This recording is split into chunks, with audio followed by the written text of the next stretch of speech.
Hey, hey, what's going on? This is another episode of The Rock Never Stops. This is your boy Ross coming to you with some NBA content. Um, Going with an idea that I had that I heard recently, actually, about what to expect for next season. And somebody randomly said, I think this team is going to get better, but they're likely going to miss out on the playoffs next year. And I was like, yo, how many teams set up throughout the offseason and have their fans convinced that they're going to be in the playoffs? But if you really look at how they set things up, you realize the likelihood against the rest of the competition, they're probably not going to make the playoffs. So today's episode is going to be about the teams who are going to be on the outside looking in come next season's NBA playoffs. So let's get started. I'm going to start with mentioning the teams that I'm going to exclude. This video is just going to be about the Western Conference. All right. We're not going to go into the East and the different teams over there because I actually want to go a little bit in depth and have some reasoning behind it. But the teams I'm not going to be talking about are teams that I'm almost 100% sure are going to make the playoffs. They have the track record. They have the superstars. They have the veterans. They have the coaching. They're going to be in the playoffs. Not worried about it at all. All right. So I'm just going to let you know those teams off the bat, and then I'm going to dive in. The first team, the Lakers. Not worried about them. You got LeBron, you're in the playoffs. You got LeBron on one leg, you're in the playoffs. All right. You got LeBron with one leg, nobody else around him, you're in the playoffs. All right. I got the Denver Nuggets, last year's MVP, Nikola Jokic. You got Michael Porter Jr. They're going to be fine. Coach Mike Malone's going to have those guys ready to go, rock and roll, and they're going to be in the playoffs. Top 5 seed, guaranteed. You got the Golden State Warriors, Stephen Curry making his return. Not so much to the main stage, but I think this is a return to where he actually believes they're not only going to make the playoffs, but they're going to make some noise in the playoffs. He's not just trying to have a great season, put up numbers and all of that. He's going to be playing with a chip on the shoulder to say, I need to get us back into this conversation about the best teams in the league. And I think we're going to see an amazing season out of Stephen Curry, Draymond Green, and then you're going to have James Wiseman, Jonathan Kuminga, Moses Moody. You're going to have all those boys over there, Andrew Wiggins. They're going to be primed and ready to go. The Utah Jazz, lock them in. Clippers, lock them in. Trailblazers, lock them in. It's Dame time all the time. When he's on the team in the NBA, he's going to the playoffs. Phoenix Suns, lock them in. They got deeper. They got more experienced. Coming off of an NBA Finals run, DeAndre Ayton in a contract year, expect big things. These are the teams that we're going to focus on. 1, the Dallas Mavericks.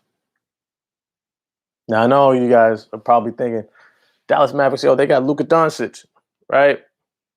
They're supposed to be this great team. Luka's this rising star. They should be able to be in the playoffs. Not so much. Not so much. And I'm going to break it down to you why. They lost head coach Rick Carlisle. Head coach Rick Carlisle is not only an NBA champion, but he's probably one of the top 5 best coaches in the NBA. Strategist, X's and O's. I mean, he's incredible. I think he got a little disenchanted with Luka Doncic and having to just hand over the entire offense to this guy. No matter how good he is, that just wasn't the style of coach that he is. He's not the guy that says, go off and do your thing. Remember, he conflicted with Jason Kidd. Jason Kidd is a Hall of Fame point guard, right? Top 5 all time, arguably, right? And even he had a hard time with him. Ironically, Jason Kidd is who they're bringing in. But here's the thing. Jason Kidd is not proven. He's not this guy has a proven track record of getting teams into the playoffs and competing at a high level. He's still figuring it out. And we're hoping that his time with the Lakers, he was able to learn a couple things. And I think he has. But you also have this aspect of who is Kristaps Porzingis going to be?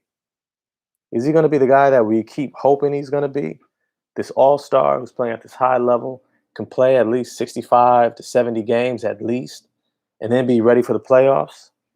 Or is he going to be the guy that we've seen over the past couple seasons, declining in his statistics, not showing up when you've needed him the most, being unhealthy when you needed him the most, and then Luka finding himself by himself, and maybe with a Tim Hardaway Jr. having to play a far bigger role than he's ready to do?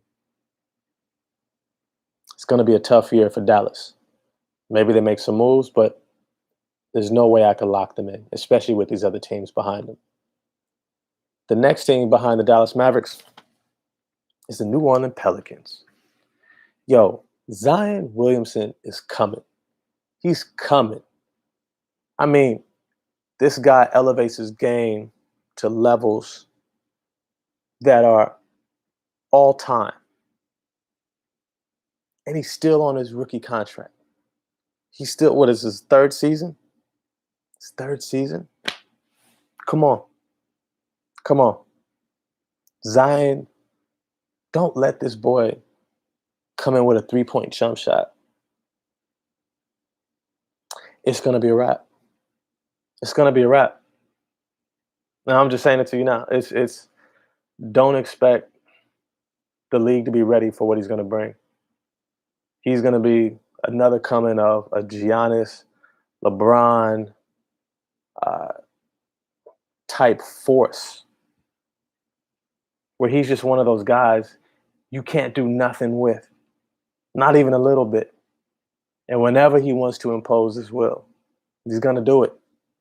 And he's young enough to be excited about doing it often, all the time, and getting into the playoffs.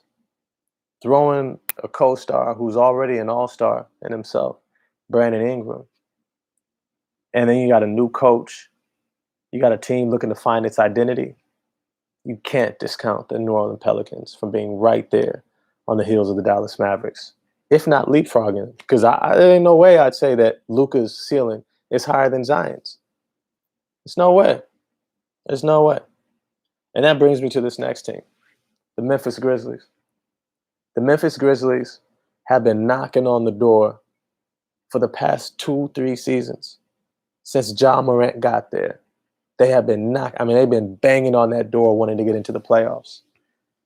Now you add in the return of Jaren Jackson Jr., who's in a contract year, who looked pretty good at the end of last season, going to the play-in tournament, but he still really didn't have his rhythm back.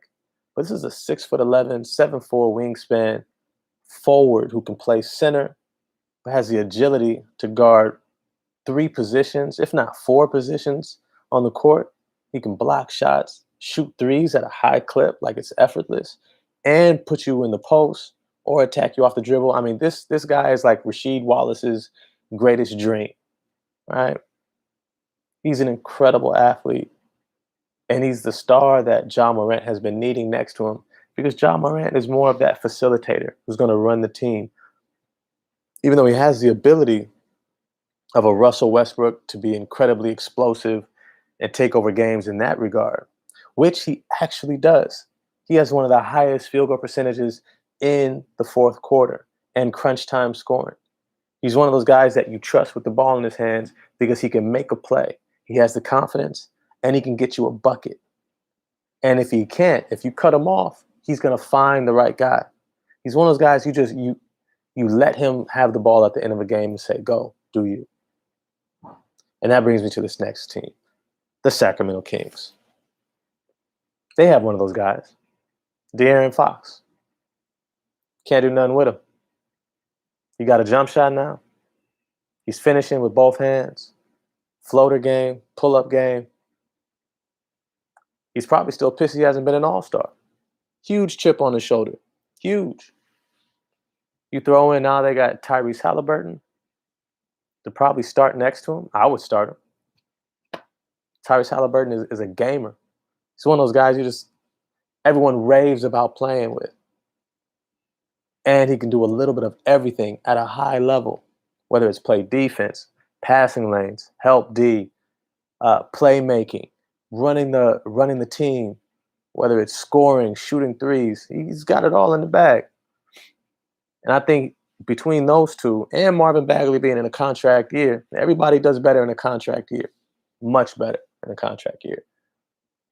With Marvin Bagley as well in that contract year, I foresee the Sacramento Kings making noise. But there's a good chance, especially with head coach Luke Walton, who hasn't been able to put one foot in front of the other since he's been coaching in the league. I'm going to be honest. Be honest. He's got two left feet when it comes to coaching. Can't seem to get right.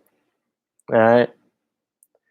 And then that leads me to this last team, the Minnesota Timberwolves. I don't know what to expect from them. I'm going to be honest. I don't know what to expect. I don't know what to expect. Karl-Anthony Towns, injured all the time. D'Angelo Russell, injured all the time. Neither of them, even when they're healthy, has proven to be good enough to get a team into the playoffs on their own. But they got last year's first-round draft pick, Anthony Edwards.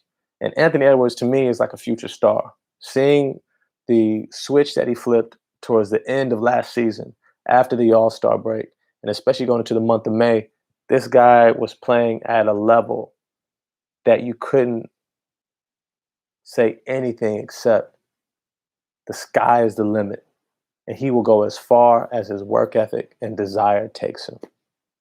I heard he also grew 2 inches from the time he was drafted to this season. So he's 6'6" now, 225, 230 pounds. Come on now, that's like Kawhi Leonard.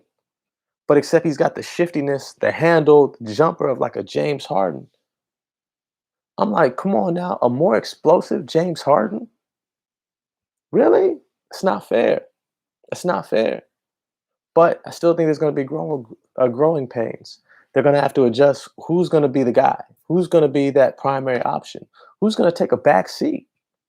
Is it going to be D'Angelo Russell? I think it should be. Karl-Anthony Towns isn't going to want to. And we'll see how Patrick Beverley meshes. Hopefully he doesn't turn into another Jimmy Butler and be like, yo, these guys don't want it. I don't want to be here. So that's who I got on the outside looking in for next season. I got the Timberwolves. I got the Dallas Mavericks. I got the New Orleans Pelicans, Sacramento Kings, and the Memphis Grizzlies. Now, there's a good chance the Houston Rockets are right there as well. I'm going to put a little asterisk next to the Houston Rockets. They got John Wall. They got Christian Wood. Both all-star talent-wise. Both of them have something to prove. They got a good coach, great coach. I love him. Great coach, great with the X's and O's, developing players, motivating players, creating a culture. Great. I love Jayshawn Tate. I love the Usman Garuba pickup from Spain. This guy is going to be an incredible defender, and he's already shown the ability to stretch the floor, playing for the Spanish national team in the Olympics this past summer. I think he's going to be a great compliment to Christian Wood. And then you still got not Michael Porter Jr. What's his name? Kevin Porter Jr. Kevin Porter Jr. Yo, this kid is nice. Already dropped a 50-piece last season. First time getting major minutes. Dropped 50 in a game. Yo, this team is going to be good. But are they going to be trying to win? That's my question. Are the Houston Rockets going to really be all in? They got Alperen Sengun, picked up Daniel Theis. I love the pickup. They got Jalen Green, the number 2 pick. My fault. In the NBA draft last year, or this past year. And they still got Eric Gordon, DJ Augustine.